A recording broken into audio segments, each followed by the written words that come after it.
Assalamu alaikum wa rahmatullahi wa barakatuh. Bantu ba Katonda mbabuuzaako mwenna abali eyo. Nze musajja wa Katonda omulanzi Jafari akubuulira ebiribaawo n'ebigenda okubaawo. Jangu ewange ngenda kukwatako bukwasi nkusabire otereere. Bantu ba Katonda muli eyo.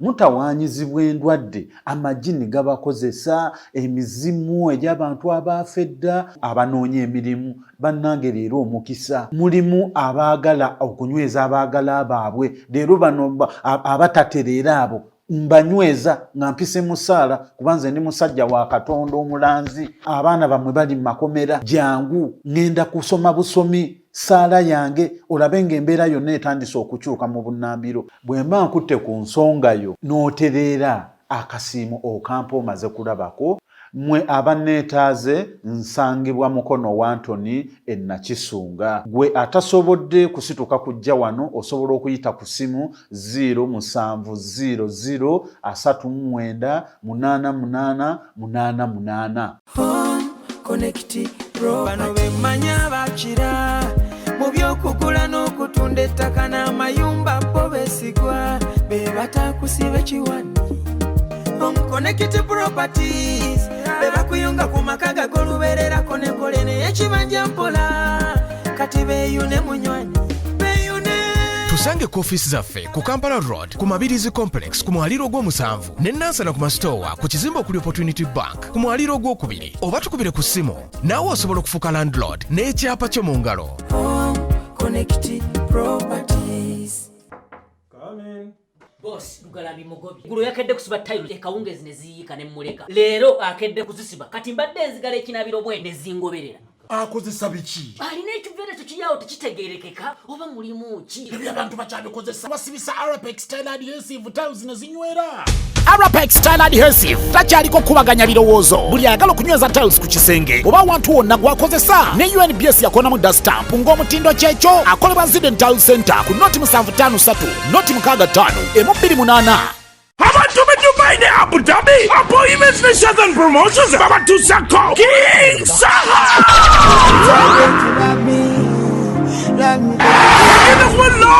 Abu Dhabi ne Dubai ukanuka 17 June atoke ne Dubai kuna Genspa Chelsea Plaza Hotel Satwa Roundabout Platinum Dealers 10 ate God Dinams 2 kuyambala otonyoli okojola be King Saha sawa sadeze chonga tandika eno DJ wasa agenda kwa muziki DJ Shagol program kanga 18 June agenda Abu Dhabi Usran Hotel Cosmo Africa M1 Flow eya kuyingira dira mu 10 wenna muli ba VIP ati VIP party ateno DJ X chikwasa ganye ikabiranga bitegekedwa Southern Promotions ne Apple Events nibitikibwa mu center Speed Express Tours and Travel bakafuluma visa tickets no bulambuzi karagone Esgate Restaurant echasizo kufumba ekibere ky'abanna Uganda mu Buwalabo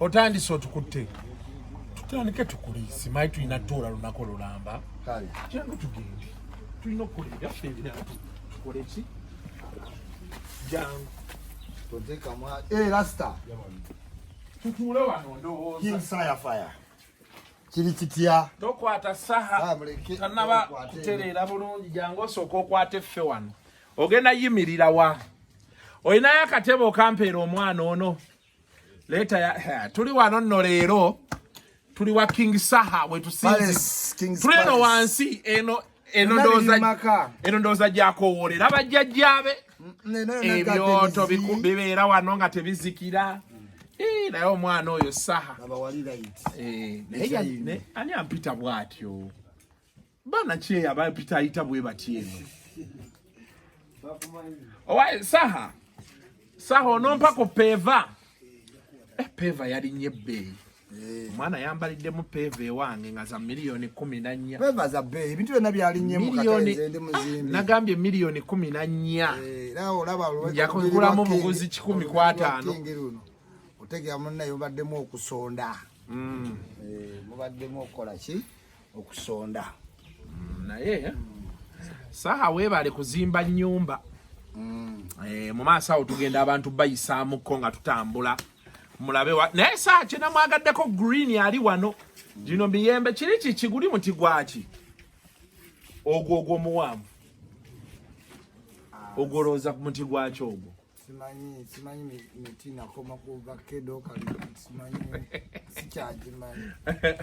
Yes, naye nga tuli wano ku Kasuku live ndine musajja wange ichuli ate we mundabe no ku king ya ku palisi ya king mumanya ate nkyalidde ddala wa Luganda tulina gye tuva okuba oluseke tukubye oluseke naye maama enseta buse n'okuba oluseke oyinza sikempewo omuntu akanda omuntu tusembere eno betuti sembere omuntu n'abaako kyakuwa naye nga si luseke awo oli oke kiri beta kubanga real osobola tukwongera eno booti oba gwedda wano obeere ng'otukwatira wano kati awo kiri kitya ate bwodda wano awo wali oke kati tuula oli aleeta akatebe teeka awo tuli wano ndowooza otulaba tubali tuyita mu manifesto. So, of course, this has also been an action-packed week. So, kakubategeeza kuba naffe aba Kawuka Investments Company, abaana mubawagire nzizemba bagamba bali mu Sireti bali mu mayinja kugasala na kuga designinga na kugazimba mubawagire. Tulina bannaffe aba ekivulu kye Dubai. King Saha yennyini yagenda obeerayo. Dubai Juni nga 11 tulina mwao waliyo 11 bali Abu Dhabi bali Dubai. Saa zaba kunganyawo mwena aba bed space abamwagala bachali abatula mu Kayeba Abu Dhabi bikubi nnumye ibanga siulya ku music mupya siva olwe ruyimba. Saa jao azakayo kati gwe tutambuza zakayo ebintu ete mwabitegedde awoza buli kimu noga mukama Katonda n'ekireve kyerwali kiwoza. Abasigadde mbalabye Arapex style adhesive gikozese Arapex tuina Platinum Wellness and Spa. Twalese ka Moroccan bath. Moroccan bath ogimanyi. Otuka yeno gye banyigisa amayinja. Ka aye hot stone waliwo hot towel. Moroccan bath muberamu ebiwala nga mukaaga. Nga bijigita. Nga bikunaza webiti bikunaza. Osobola oteka ko luyimba lwa kokofinga. Kituufu. Nedda. Tosobola duteka. Noyingira steam. Nebikukolerako mu steam. Noyingira sauna nebikukolerako mu sauna. Badde manyi mu sauna nga bakuteramu luyimba lwa kokofinga. Ebintu ebimu tubyogereko naye Museveni tumunenye ebintu bingi. Naye ate ayina ebintu byatulekedde. Ebyebyana. Yadai. Kasuku ngoli mulungi mu kokofinga. Sebo ngabe nakukola di kokofinga mukama wange. Zo Isma mchara wangu mchara wangu mmanyi n'abaana basigambye kuteeka mate bigambo ajatani kambulane Isma yayogedde tozola ani atamanyi muyimbi kokofinga ate mchara wange ayina emizeegi ntereka siye kabakazi bonna batereka ebivumo n'ebya weekend oba otudde wayisewo ng'omwezi gumu nakuleetera naganti you see when Isma said on his program you be there fingering. Kasuku toteka ko bigambo ngambye koko finger. Umuyanga mu mwabikyusiza. Akoko mise. Koko finger yakubira ekesimu. Nati hello? Yo. Telaga ahudat. Akoko. Nanganti ahudat. Akoko mise. Ani?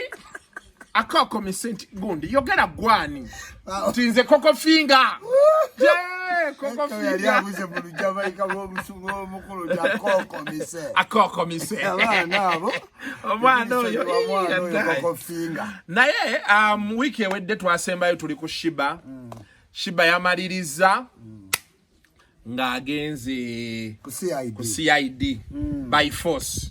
Yeah, chechiri noble thing to do. Techiri noble.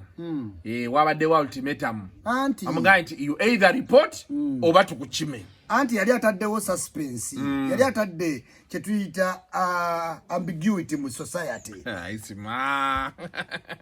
ebigambo ebyo bikwatagana mbimanyi sebo ebigambo nakagamba ko kenalabye juzi oba yabadani akakozesa paradigm shift ngamba ko kagambo ka Isma mumanyi nnyo bungi nyo lekigamba nti Sheeba yatadde suspense mu nsi lutya tuli mu nsi mwe twagala tukwate ku musajja kiriisa maanyi omanyi ababbi ba boda okukendeera nze nali awezana nga sinagenda bweru nga bakola oluguudo olusikansika ng'abantu babba nnyo boda abaana ba boda ne batandika okwekolamu omulimu ng'okukwata obba boda teri poliisi sigamba nti njagala gundi oyo mob justice naye waliwo ebintu ebimu nga pulezidenti yeyina okukola ki okusetingibwa kati twagala tukwate ku musajja kiriisa maanyi tukwate ku musajja atalina tv atalabanga ku Beyonce oba Rihanna ng'ayimba oba kitegeera oba tulaga abaana bato nti okukwata omukazi n'amaanyi toli nkoko kikolwa kiki you're not a chicken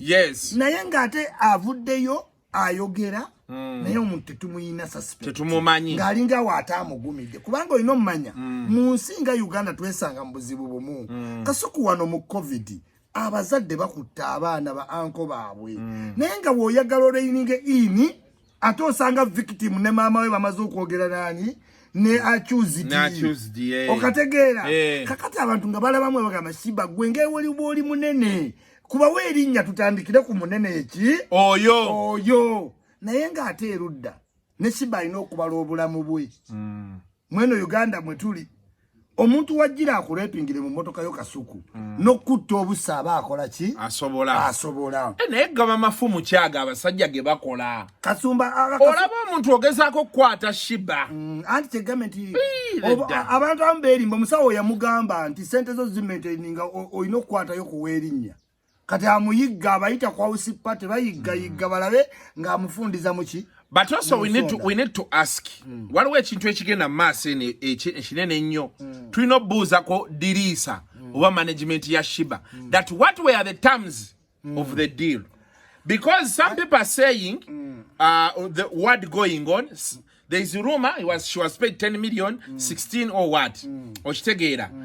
Madasala yingizamu nnyo muntu mulala wali naye okusinya ku bye tuwulira be tulaba dates ze bogererako house party na biki zina we zigwa ku olwo yali. Naye zigwa yakiri yalinzeewo nti tisoyo. Kati awe wali obuzibu. Olaba nange zonna roots dots. Kwa yagambye zitugatta ku muntu ogwo.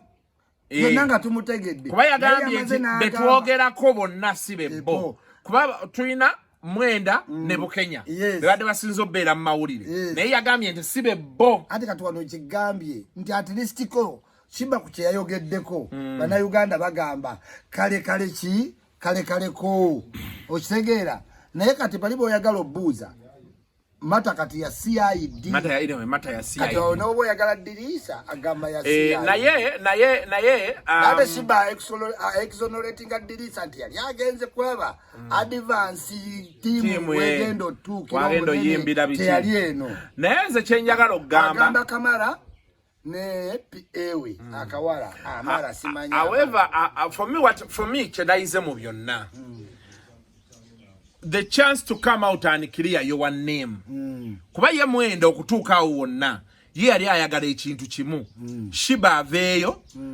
ategeeza abantu nti si ye. The thing is by the time Sheeba we aware statement little did Sheeba know nti ekintu kina becoming big as yali akimanyi nti sobola okufuuka big onakola lero Isma tosobola kuŋŋamba nti bwe wali oyogera bakube archbishop amadde gatulike wali tomanyi nti kijja kufuuka big by virtue of your brand and influence ne following obeera omanyi gye kikola ki anti naye gula Kasuku nti waliwo ebigambo byojja gye tuze twogera n'osuubira oba kinaafuuka ekinene ne kiba kinene nene kikola ki ne kikomaawo kati nekya Sheeba kyabadde kinene nenga tamwe kijja kuinvolvinga abantu nga bamwenda mwenda wali omulabeko ku anikati era bwe yagenda ku anikati natega butegezi nti Sheeba ino okugenda ku police yeto aive ayogere kubanga ate mwenda kyali amusabye nga woogambye kyali kyangu naye ng'omuyimbi ng'akyafiiringa naye nga mwenda waga atamumanyi naye ayinza batamanya ndoki oba bo baali anti kati ffe society yaffe bagimoldize in such a way nti kyangu oli okugamba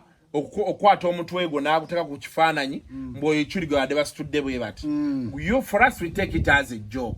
But a man who feels he has a name to protect, ajja kuga nti mukama wange kijjeewo kubanga bwe bali babakebbanke beera ku profayiru yange ne bala nti poliisi yankwatako jeeke ndinnyonnyola ntya nti baagatta kigatte. Ndifuna nti omulimu mu IMF.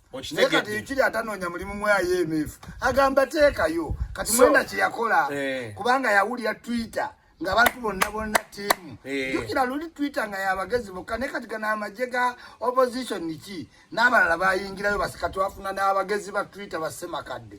Rasta Roy agamba legalize it. Semakadde omumanyi kati ku profile kuliko legalize it. Era buli kintu ekikwata kuyanga muloba ali bonna girawo. You get it?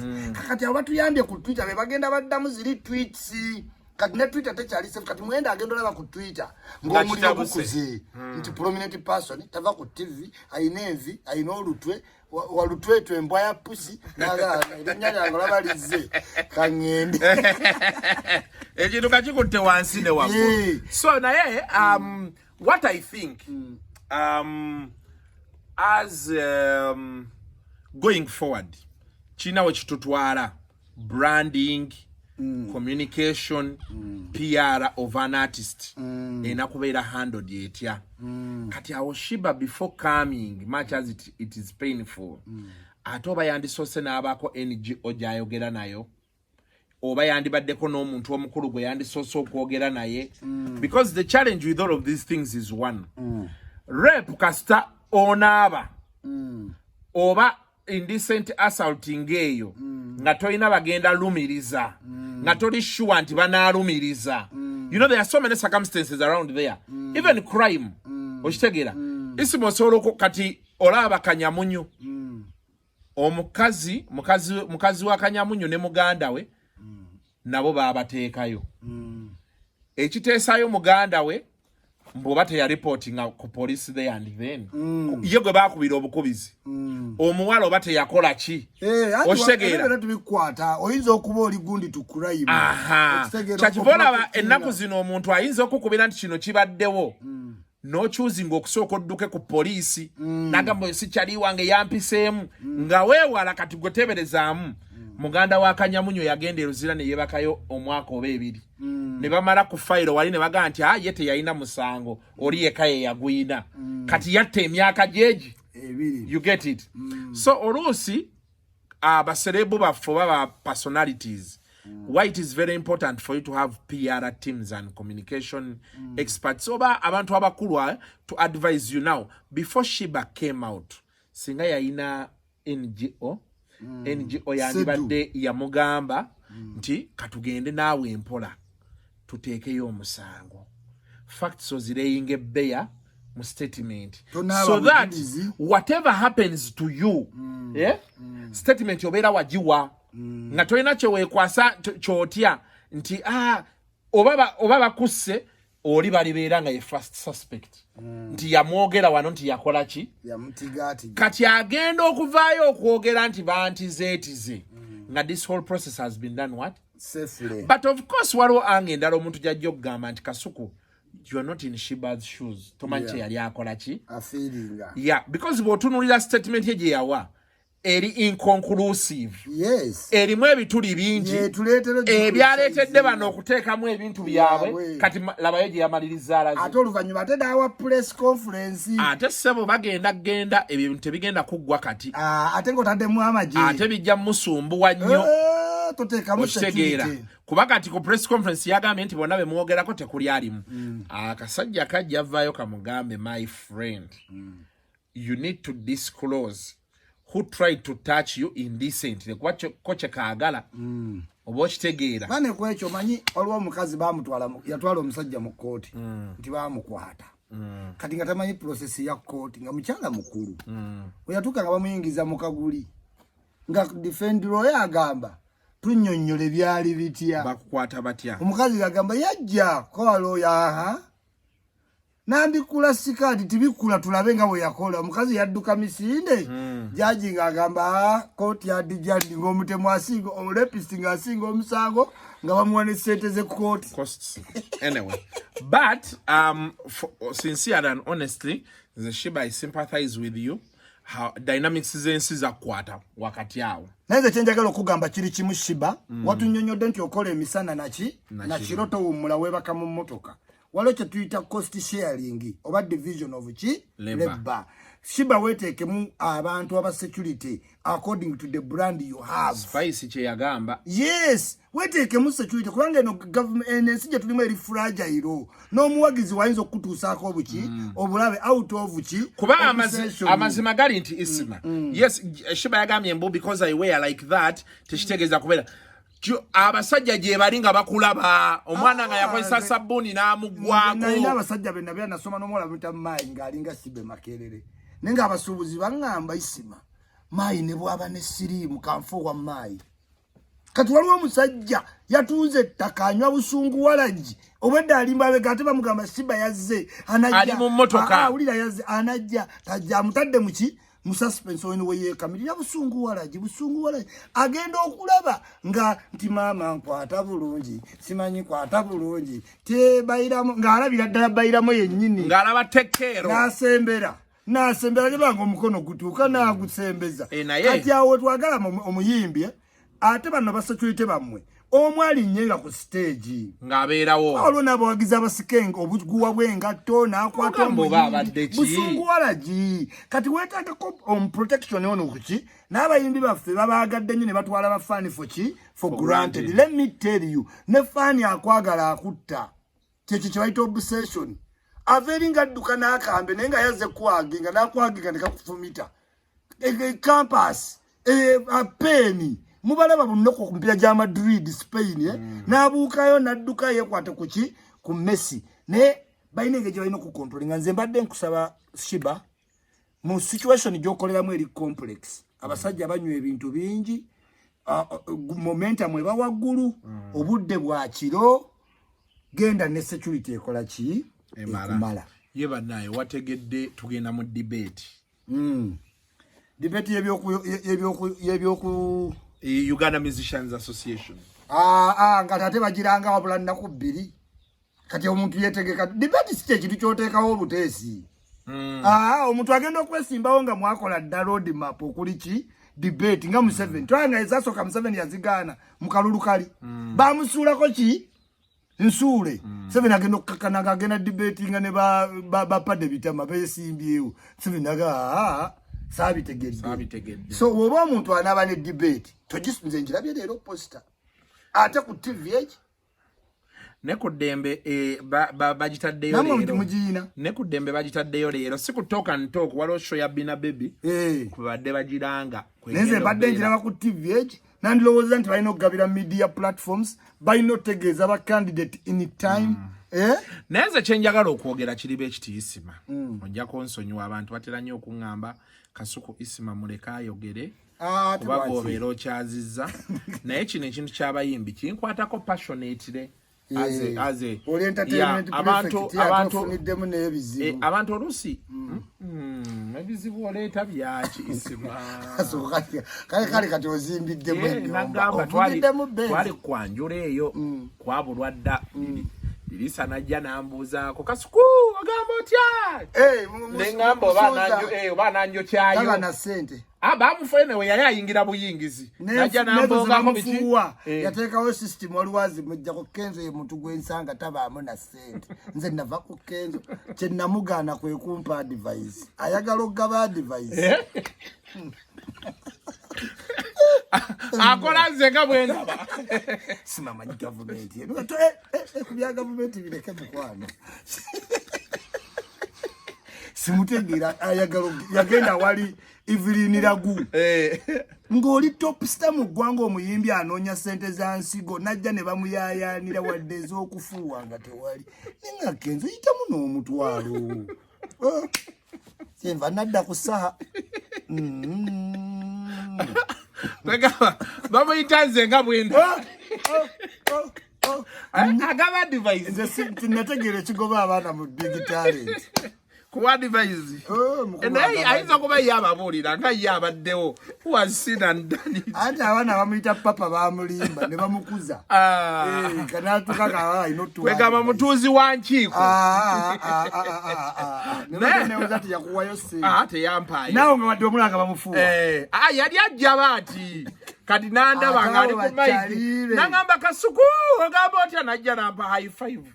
Ayagala abantu abali mu mikolo bajjewo kiyo ekifaananyi kyeyasiigawo naawe waddamu ki ekifunamu namuddiza high five ng'oli musanyufu nga semanenmutereevu twali tulya nga tunywa naye ngamba neisima emyaka egyo gyonna bemba nkyayina akasajja ku mutima siiroge bulozi nga wano abaali bantwala bangobye ku bayimbi banneetondera ne mbasonyiwa eyasembayo yankolimira n'agamba Kasuku nze show yabwe sigiwuliriza buli we ngiwuliriza sukaali wange alinnya ebigere ne binzimba yayinayo ku yiti oyo nasalawo ne nga sigenda kuddamula programu eyo wadde ogiwuliriza negaana okugenda maaso bali naye nga Kasuku ojja kutta omusajja mutegedde omusajja bannange wantondo oyo si ono ow'emashini omusajja anyiiga mangu oyo era senga omukulu teyamuteekako tayita eno empya yandinyiigidde bano banna abaagenda mu paaliyamenti wantondo omwana oyo era naye tayita bw'ogiwakanya wakyawakana amanje tuvudde n'ekintu kino ate bw'oba wamwogerako n'oli emmere ewuwe agireeta ati agikuwaasi Isma ate omusajja twangambye namusonyiwa ati bano ategera nga bafumba omuceere bangi tugamba baby rich baby rich mumanyi alina emyaka 41 bamuyita baby rich amannya agasuulira ddala naye se omumpi alinga baby n'ebizigo yeekuba bingi muganda waalagadde wadde okimanyi ni baby rich muganda wa Prospatra muganda walagadde baby rich mutakuba nnyimba za muganda okudde nnyimba ki yadda mbuzaali ali bizali naye baby rich yeekuba ebizigo ate ayina ettama bw'omutuukako b'otegere gyali omumpi alina amatama yeekuba ebizigo nga bingi nolowooza mwana muto ati baby rich yayinanga munne gwe bayimala bamuyita ambasada sali n'agenda naye gambe ayina emyaka 42 yali e South Africa baby rich toweetuuma nga linnya liri short term nsiiba nkibajjukiza kati nakugambye omuyimbi gwe bayita aninowuni yagwa n'erinnya naye nga takimanyi anti nkubudde lwanaabulwa oluyimba nga ichulizi jagato oba oli aninowuni mweno industry y'okuba nowuni ate erinnya lyo waliyita aninowuni naye kenyalo okwogera ku kya Wuma I honestly believe everything Wuma is doing is in bad faith ate nze nina ekizibu kimu ola Isma tebakuyite neeyise ya Kasuku Wuma benaku weeyito byogera bino kati nze Wuma kati Wuma kankubuulire Wuma is my brain child nze Chameleon ne Saha ate abajja lowooza kati oli kaluluka Saha ati wuliriza on any given day you can ask Chameleon you can ask Saha nga siriwo sikusudia siki bagizaala ndaba bwenti Chameleon n'ajetuuma Chameleon yagitandika yali save Ugandan music bagamba mwagimalamu wiiki olunaku lwaleero abantu abamu abajagala ennyo abagaa nti yakabi nnyo bajagala baali bagirwanisa okitegera kyeggamba era nze nga yali number 1 journalist at the time kati wakivaamu anti nakati nkyali number 1 naye sikirwanira 1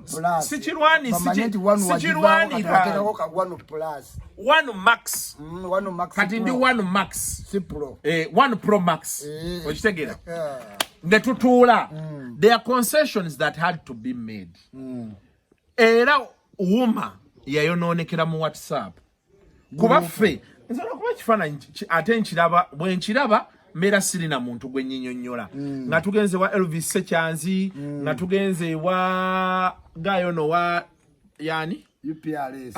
UPRS wali tunatuukayo. Ekizibu kye twali twagala osooka okukolako yali unity. That is the core of Uganda Musicians Association.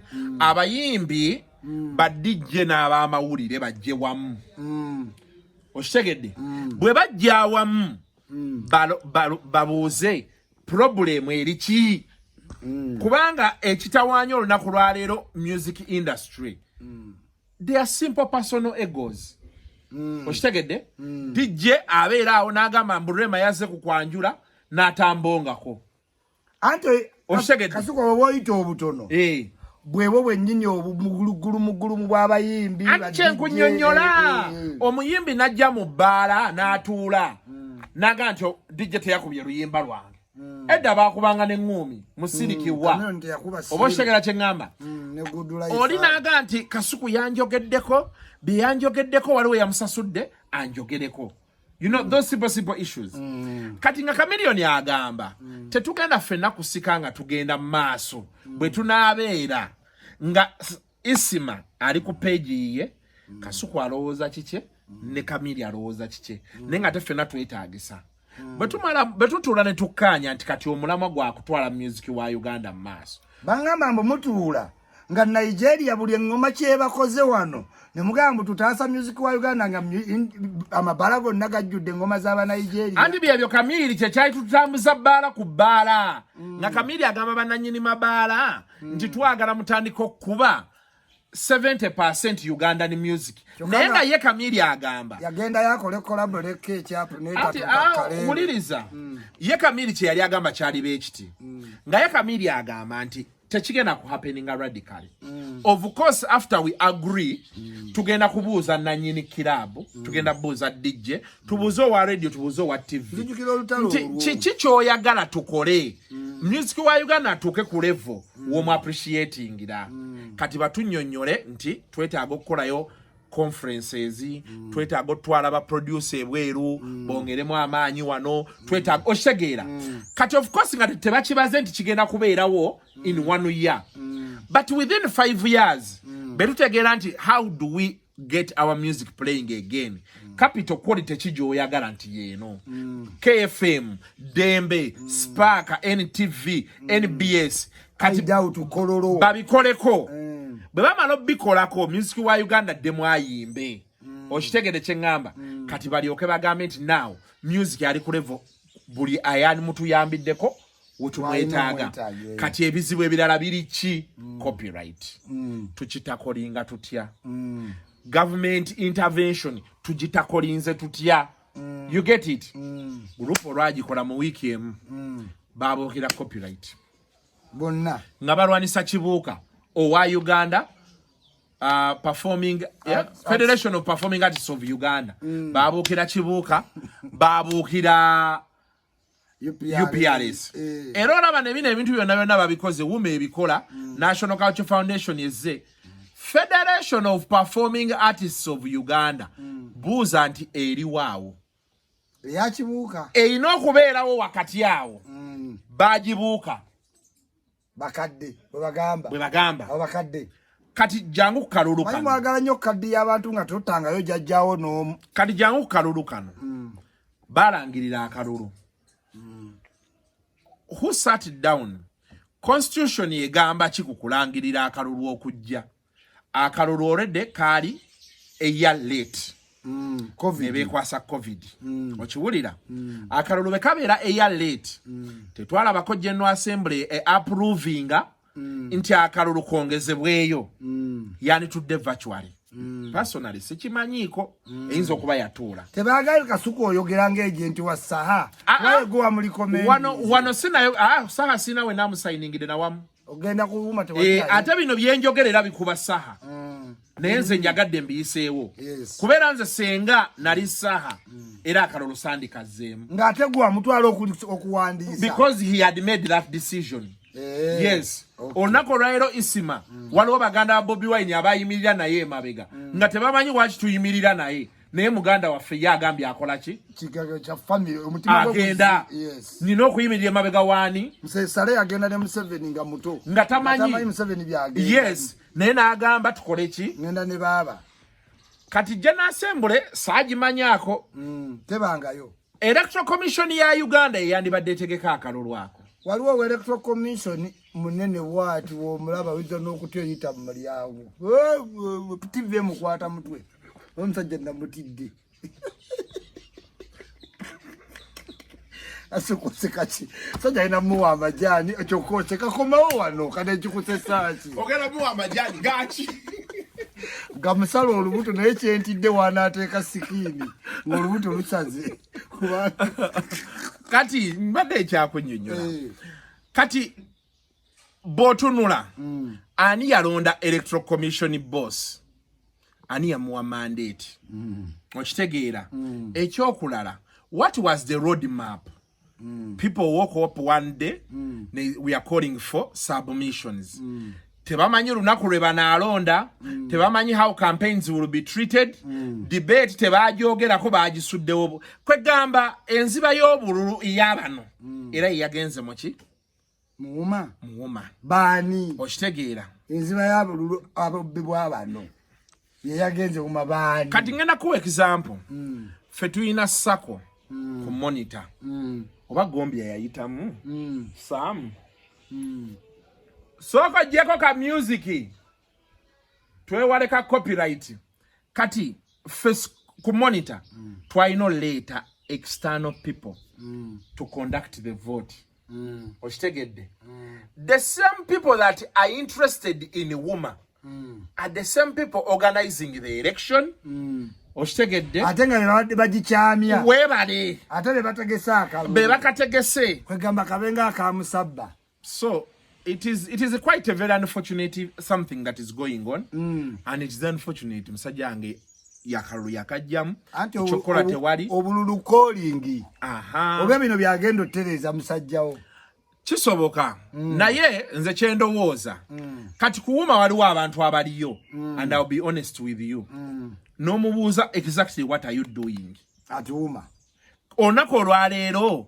akalulu k'okulonderako SMS kakola kikuwuma tebalina sente z'akalulu kali physical kati abo abaana basaaga anti kansi yonna bakugamba Kasuku twafunye sente z'aka if they said they have branches Western Uganda Eastern Uganda Northern Uganda bazina aite bazina tezili field positions Western representative anyani Western representative bamuwereze ebiboxi kati ati uliriza mugamba basiba wa jeno kati tebasobola gamba jeno n'abawaayo kale million 5 okugenda kupangisa venue mu different areas n'okuprinting materials ezo Akasuku jena ajja kugamba akalulu ono omuganto yagala million 5 tegeka akalulu ajja na kuseka ake gwanga lyonna kuba amanyi wati timinizi akalulu beera mu gwanga ki lyonna anti baba ina goodwill egenda kwekyo ekintu kiringa kiri kyenkugamba beba nakugamba nti guru ejja kufailinga yajja na investing amugamba nyai ajja kujjamu netala these people wrongly advised him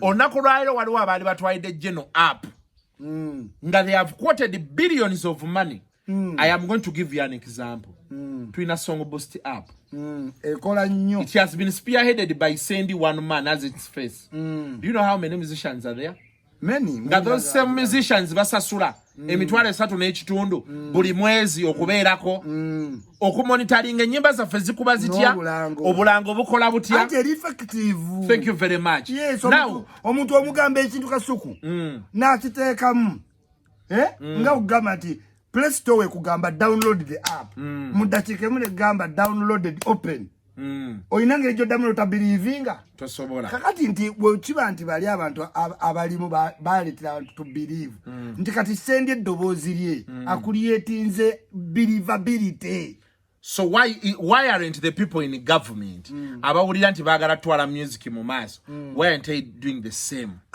Kasuku njagala nkujjukize kino abantu abakola mu government intention zaabwe teziba za kukulaakulanya bintu zaba za kugamba ani alese project egendo yita mu sente ze tunalyako ekitundu okitegedde ani kati goyinza olaba wume eyo ebyo byonna byolaba biriwo waliwo ababitegeka nga bamanyi tujja bitwalira gundi y'anaasobola okujjayo akawumbi atuweeko miliyoni eri bina atwale olukaaga. That is the same explanation lwaki waliwo bapromota abafuna ssente ne babagamba nti zabbibwa ne baddayo ne babawenda mu kifo ky'okusaba zino ezabbibwa accountability ne babawandala ate we babawendala n'oyitawo ebbanga era obasanga baavu ekitegeeza chaini yajjayo atwala percentage ki nene ono n'asigala nga bamuwadde naye kitono okitegeera kwegamba ebintu by'abayimbi ekituufu kiri nti ate kati byazzeemu ebyobufuzi byaziddemu ddala ebyobufuzi ono be yafuna endorsement ya Bobby n'agenza olaba oli mu conference alina byayogera saana mugamba eyo endorsement yali nnungi nnyo eya Bobby Wine era yamuleetera okuba nga akkiririzibwamu abavubuka kuba Bobby Wine yakyasinga kati influence kubaki bavubuka Bobby Wine ne Ichuli era kati wembadde minister ya health banzijeko erya jjajja Ichuli omanyi bampadde senior youth yes ate kati nkuli senior youth nzo omukulu asinga okujoyininga n'abaana gwe tolyagala kuba mbadde mbyozuba olyetegekera naye bali wadde nze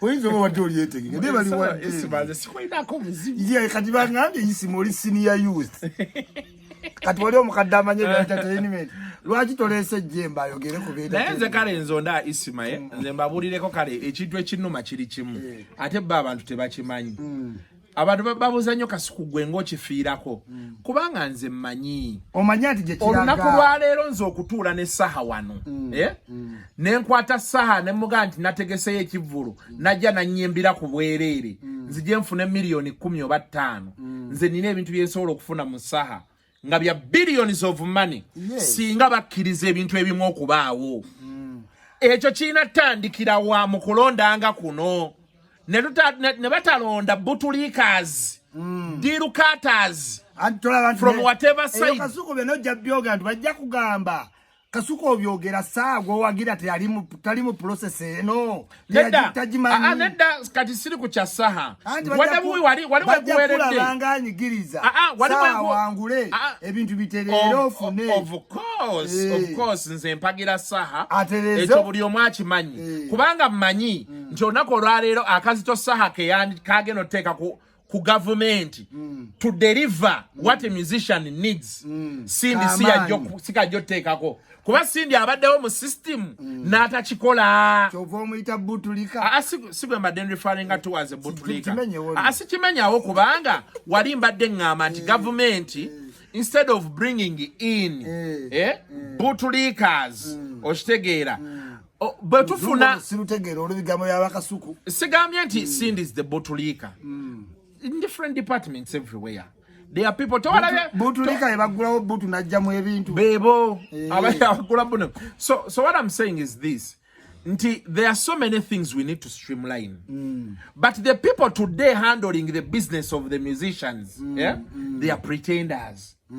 Ku COVID wano wokka bandi badde bapushinga kale akantu akasokerwako digital space. Bandi badde bagipushinga because bandi badde banyonyola whoever has the money. We need to have digital platforms oba kino kuba saawe eno buli kimu kiri digital. Kuba kati akalulu ka digital lunaba analonda atya. Lunaba eki liri puzzle gundi Victor Kamenyo olina sio injeta ina data koye sawa oyina alimpa olusukulwa semita ina smartphone kati saa suwa akalulu kubanga alimpa kubanga osega process muzitelezeza saa ndiso sina walimpa simu ekolachi emulonda naye alimpa taina naye nze kyenjagala ogamba buli muntu aliko mu business y'abayimbi regardless kirowoozeeko nnyo nti business eno etambudde abantu bangi Kenya abasajja bamala emyezi nga takubye kivvulu naye ng'afuna ssente ng'ali bulungi nze olunaku olwaleero Kasuku nandibadde ninayo reality show yange ng'eri ku saha kati nga ku bululu buno nga ntambula ne saha buli wamu mu filminga nga ssente zokka zenfuna mu saha because of brand presence. Omanyi kati obuzibu bwa president bali babiri buzibu saha yesimbyewo ayina mansion matiribona omutima gukuba bali bugaba wa musajja tabali ennyumba yo sente tezigenda ku nyumba neggwa y'amaanyi kati ate noono Sindi mupangisa ate nga yakafumbirwa omukota twala sente zonna okitegeera kati ate omanyi mu kalulu ako mulimu ne musajja wange omulala Gondi Lord Bitem ate tuma ku kyalo kimu kati Lord Bitem talina kyaze kukola kirala kyonna ayagala ku CV kubeeko yesimbako yabeeko ng'ayagala obwawuma president engeri gy'ayagala obwa kansala bwe maganjo okitegeera naye Lord Bitem musajja wange yambuulira leeti nti ali ku bwa president ne mugamba otegeeza bwawuma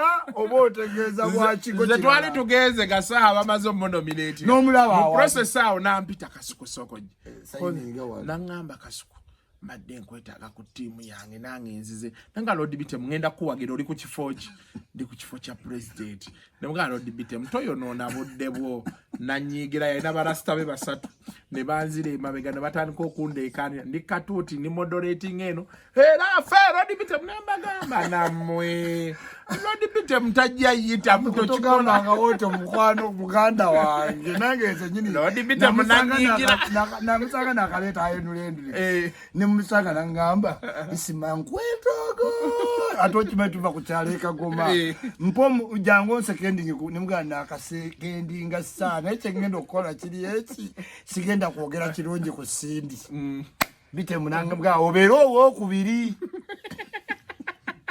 odirire sanje tengeno kola kanda mejige Sindi okunecho kulikwanga ekisooka emizimu gyashi wadoli basabye abawuma debate oli abaga nti wuma debate mujirete ku dembe nti ku dembe okwo kutoka ntoko okwo kuliko toka ntoko tebagala Sindi mukwano munaye Sindi nze sikoinako buzibu omanyi nkumanyi tuyinza kwate twogerangako bingi obagenda walo baki as a musician I honestly have no issues with you.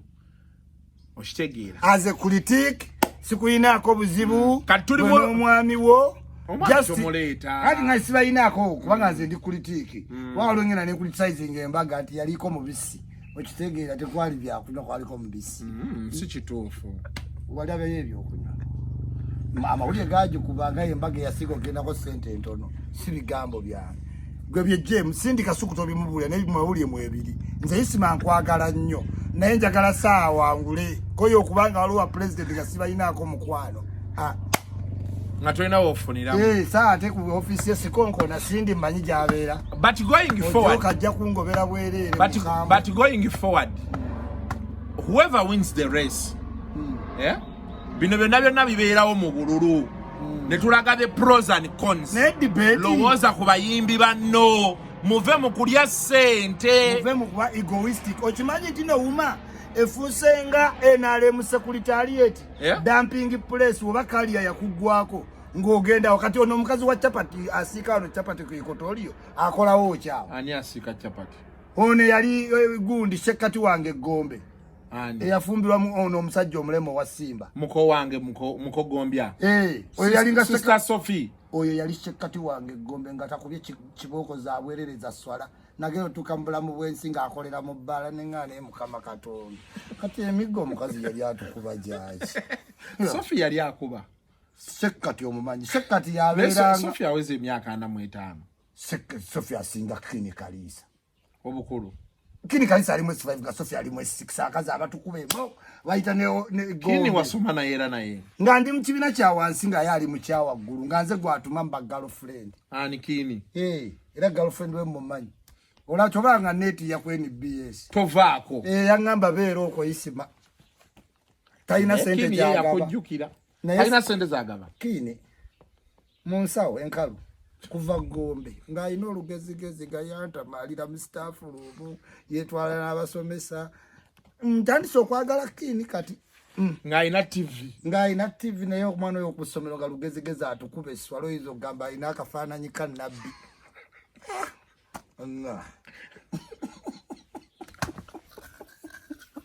Nice bangoma nyo abantu. Oyo biwa nawe. Oba kweni BS. Kati Kenya ali myaka emeka. Kenya ine myaka ngana mu mukaga. Kati oyo gora na Sophie Gombia yali Shekati okuobwa Shekati egombe. Oba omanye Kurani okuva mashariki paka magharibi. naye sinemubuuba be nagwa mu kidongo okakala ng'ali mu kidongo nenga kati oddamu n'otubuulira ku bya nabbi mukazi gwe nenkusanga abeerawo gwe kotoli alinawo kagundi atimba alinawo kagundi kakatimba yakati yava yabudigetinga obukulu bwa wuma naye era waali kuki kuwuma wobalaba sofe bamu kubaaviirako waikibenda okugenda akibenda yagamba omukazi yata obuyinza ate ng'akyabwa anti kyega kati olaba no girlfriend wange wendeeti ng'alimba namakula naye waali tavaawo lagadi waali kati wenkugaa nti dumping place ng'ogaana wakyali wainakola kikuwuma anti anoonya musajja naye namugala tonteegera eyo nze mbeera mu byakuzimba awuzuumadde eri ndi eno ntina atadda kuwuma va kuwuma teweerega na bayimbi mujja osangira bammayiko naye wuma mutereeza weetaaga otutereeza ekikulu kya byonna naye nze Kasuku kankubuulira amazima abayimbi basobola otutereera mu nsi tebasobola tutereera nga beekulembera mu maaso eyo bajja kitegeera nti beetaaga tekinokulaati nga tali interested mu alubamu yo nga tali interested mu bivulu byo nga yali interested mu kugoberera kituufu kati olunaku olwaleero bamatovu ba Alex mukulu be bandibaddeawo kuba matovu bwakugamba nti nno toyimba bivulu 8 ye takufitina he has been there he has seen it he has done it nasindio basaha asobola okugamba omwana nti tokwata bivulu 8 aleeterawo ebivulu bya vidiyo 9 saa byayimba ekiro kimu namuga sebo wano wali mbale wali kireka wali mukono wali seta wasembayo kubayita ababiri obadde otugamba ki nti abana temwambala bubinga baleeta sindi wano wakundama wano mirundi 9 okitegedde so nze njagamba kituufu ba interest y'abayimbi njagadde nze nayagala nnyo saabwe yavaayo omanyi omulembe guno whether you like it or not Bobi Wine yateekamu abantu ki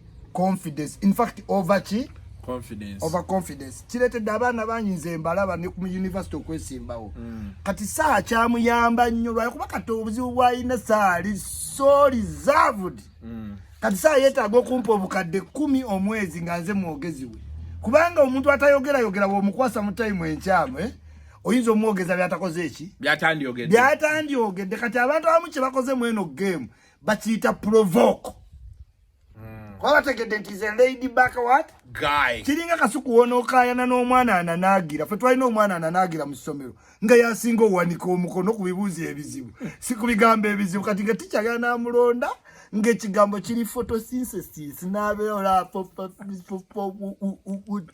kati wetutunulewagatako ng'ekibira kyonna ng'ekibira kiseka kubakoledi tuba twasesedde mukama kati nze eri mukwano gwe nga bw'atunuulira nga era kyayogera nga nseka nti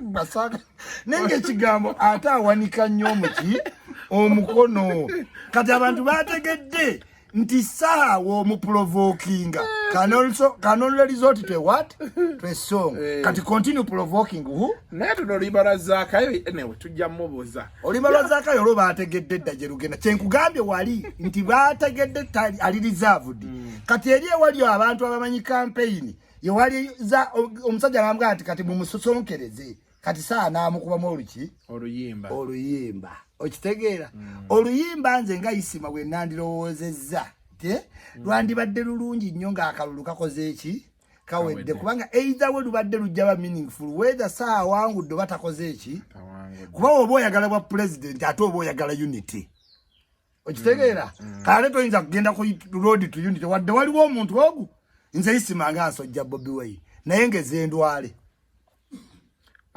ajja kujja kuba kyasinga okwagala izi kamukamu gwe muganda si kwejjako Isma wabula mugattako ki kyovula nadduli olwalwala olwamutomera nadduli addemu yeepange ku Bobi Wine wangamba bamutomerera ku mate si boda ng'ataddeko omwana bw'ajja funa looni nti wasoma kattake obwalooya tomanyi nange gye bafuna looni oza kukima looni ya mitwalo 7 ojjira okuva eruwero ojjira ku mate bamuyita ku lususu abatamwagala njagala nadduli poliisi ekkwate wali olaga wano omwana gwe wali ogenda osinga mu banka gwe tokimanyi nti tokkirizibwa funa looni ekifo kyogifunira ku simu ojja Kampala ova Luweero kati naba otambula oyigula oti buli alowooza alina ebbuno omanyi watambula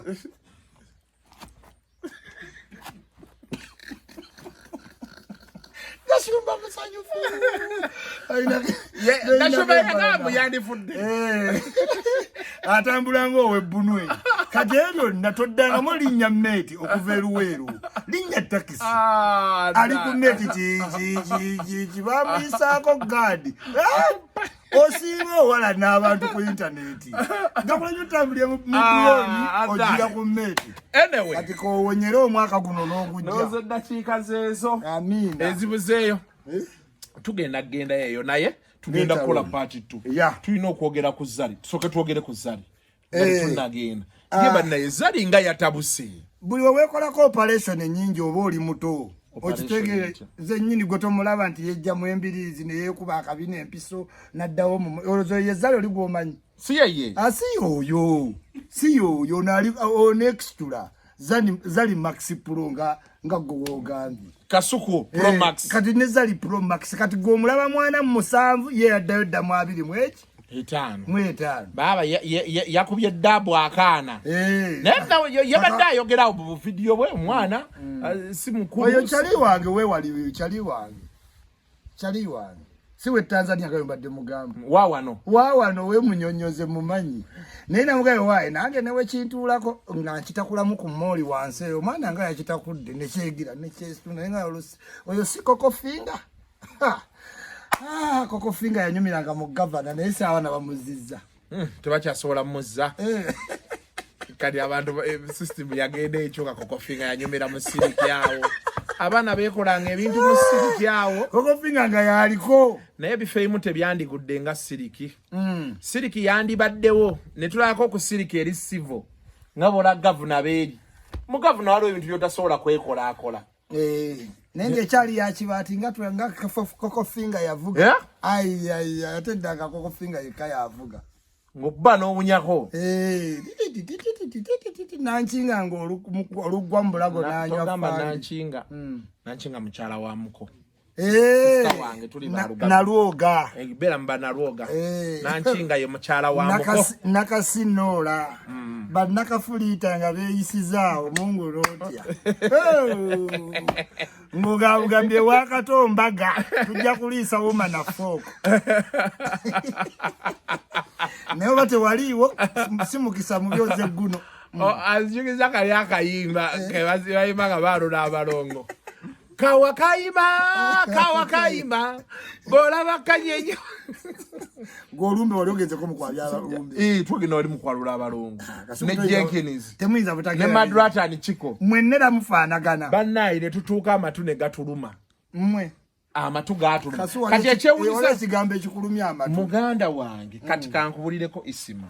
Okwalula abalongo okulaba. Zina nyimba zetumanyiko ntini. Embutu evuga okuva twatandika saa 12. Paka 12 ku Madrata ni Chika obate balina kuvaawo kuba comedy waabwe yenna waali. Ebigambo bya bibiri awo. Nali awo nga Kimadirati yalina mukyala woono gwe yazaddemu omwana. Waki ogamba yalina mukyala woono? Olinayo omulala gw'omanyi? Asinayo omulala. Ate Oluganda lukyuse. Yalina mukyala we.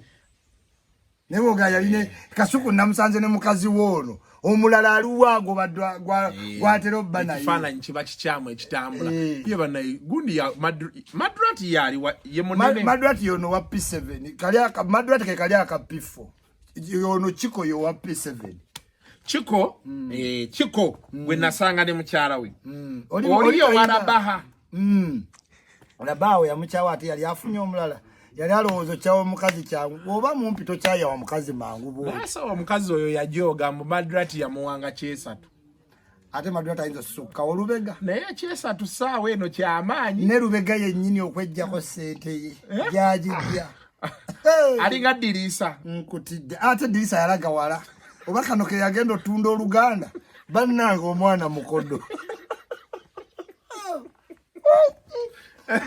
Sawa muyimbi gwe nsanga mune ku ssente mazima sawa muyimbi yali ampadde ku ssente eziri solid bali batatu Spice ne Kamili Kamili amanyi ofunya ne Bebe Bebe na yagaba. Yampayo naye okubuulirira nembanga omwana weeyitiriwe mulaba mu ndongo mpiteeri. Ani bebe.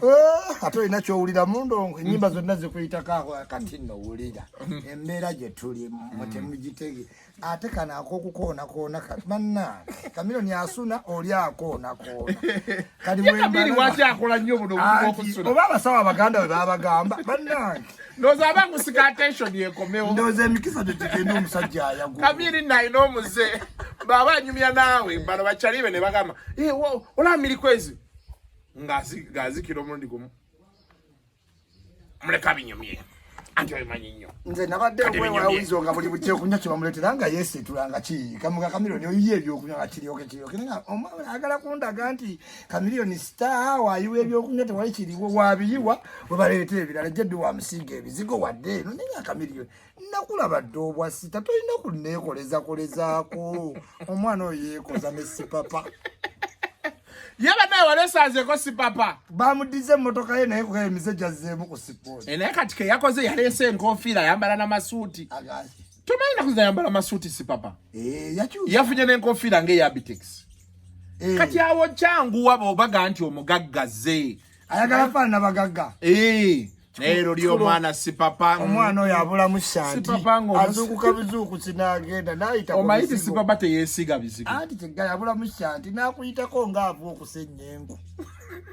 nenga ye mugaggawo ne baganti oyo ye mugaggawo afowale ate nalimbaddeko ne sipapa naye Katonda akyanyambye ze tebananzala sente naziriako eza sipapa ezi otuula nakeno booti ne bajja okkabuza musoka mundeke nja bayita ne mutuule essaawa ngaaga kolo nali naye naŋŋamba Kasuku nze nina omulogo wange buli muntu ayagala okumpandikako mu mawulire nja muloka Sipapa yali antiiso wasibayi sipapa yalowooza mugenda mukuba ku lweki papa yamuli mu byebyo ebiseera nga bagamba nti yabba omuntu ne bamutwala emulago n'adduka ku kitanda kati nga waliwo abalina story naye nga bankubira kumukumu mubuuze twagala komenti ye ne ŋŋenda studio eyali eyo emutungo ne mbimunnyonja ne mga njagala sayidi ye yaki ya story teyaŋŋambako nti bituufu oba bikyamu yanga nti gwomanyi nti nze mba mbajja padola eyo omanyi nti tuyina eddogo nanga jjajja wange sima yali aloka simanyi ono yali muno nanga Kasuku abo abantu banansobola naye ate nkukakasa story eyo teyatambula sipapa nawe muveeko Kamili yagizza ng'obusungu naye ngomanyi ebintu sipapa bye yali akoze Kamili awo yayogeramu Kamili yanyiigira nnyo sipapa paka kati naye baddawo nze mbasanga babiri tebakulimbanga nti yamusonyiwa nga mbasanga babiri mu sawuna tebakulimbanga Kamiliyoni ekyo kyo yagamba agenda nakyo mu ntaana agenda ddi anyway takyerabe embeera yo bwetyo beeyimiridde naye Zari Zari kati you can do whatever you want tokyetega otaayiza butaayiza naye tukubiriza abalina abaana bonna babi woolaba Zari ng'akukyalidde ba Solomoni basibire wala ajja kugamba it is my right, it is my freedom, Zari lwaki erinnya liita Sari lwaki aliita wato Sari siyajja n'ebintu bya manipulation erinnya eriri ddala ZURI Zari no Sari every time you talk about Sari swing aliyana tunamukola tutya ono katubalekere Sari ng'ayogera nti it's my right bebekulu alufa woolaba ziwena mujeewo okiwulira bano ba Hendrix mwe mutagalira omwe King Michael weesonyiwe aliima wange Zari wali bakuga bangi donizera Zari nze ngenze n'aliima namakula mpewe muyitiddemu waggulwawo kuno end Mungu yamanyi kanji mujjemu kati tugenda balekera Sari nga nnyonnyola nti abasajja engeri gy'abadde atudde ati ng'akaana we kamutaddemu emmooli we kasukumule emmooli we kamugole emmooli ne ŋŋaana yagezaako ko parenting ko ka Diamond ezo ziweddeko genda mu beta jja genda mu beta jja saagala mu beta akulabe n'adduka omugambya gwe yali yafuna yagera otuuka nga chopa kyakoledde mu ddiiro obwana bwe South na you can't do it when I'm not around Please Chopper don't come back ate Chopper yadda. Teyadda. Akombera mimwaje wabbali ati jali minene mirungi ne abama. Naye bagamba seba aba abantu ab'emimwa eminene. Akukomba mbu Mungu gwomanya komba na komba okugulu. Nakomba simanyi bonna swalwe yakomba mbigere ya donizera mukozera. Nalaba ne gundi waliwo akafana ke baleeta yali ono mwana w'olugavi. Grenade. Ngaino omukyala nga mukomba mbugeri. Grenade si wa bugere bwoko olulimi lukuyita mu paka mulongo intestines mubi nnyo ekyo olulimi ye kabaka.